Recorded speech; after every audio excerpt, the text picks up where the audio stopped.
Okay, so this week's discussion and the last discussion is on the labor unions. In my discussion, I'm going to give you two examples from a city and a municipality of how the good works for the union and how the con works for the union. So, as we learned in the professor slides with the union, they have what is called collective bargaining, which ensures the employees on their performance basis, their pay, and how they go through process. So, a good thing about the collective bargaining is you get evaluations. Working for government municipalities, your evaluations show your progress, they show your weakness, and then they show whether or not you qualify for the upgrade and like pay increase and your benefits and possibly those who go from temp to full time, etc. for the employees. A good example using for how the labor union comes in effect.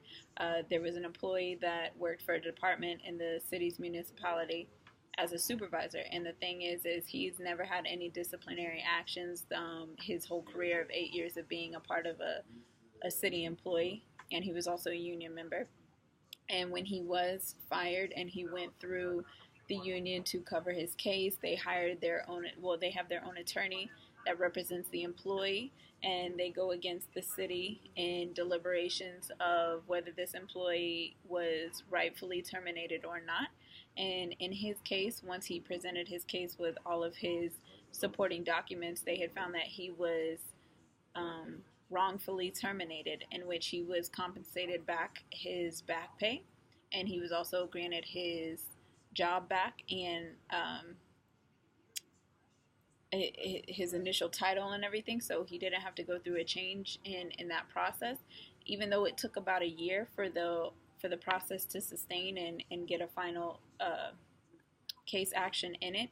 It was a long process of phone interviews. It was, going back and forth between the attorneys, the city settling because the city didn't want to employ him back.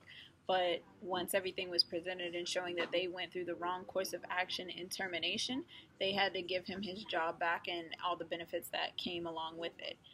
An example of the way that the union worked in a con and negative aspect, there was an employee who was hired and was asked to be hired, through the state, even with a legal disability.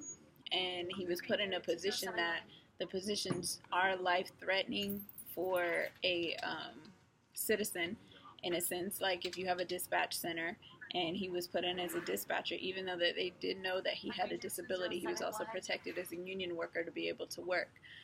The disability led to him not being able to perform his job duties, in which a citizen died on the clock of this employee's shift due to the lack of performance. And in that instance, the employee couldn't be fired due to it was a known disability through the city, and they had hired him on those bases. However, they still had to go through the legalities of a citizen passing during the time of the shift. So therefore, the city had to back the employee up and show support of him, even though it was a negative aspect of a citizen being affected by it and losing their life. So in a sense, the city and the union representations are good for the employees, but it can also have a negative connotation when they choose the employee over the citizen's interest and alternatives in that. And that's what I have for the discussion. I can't wait to read your guys' feedbacks.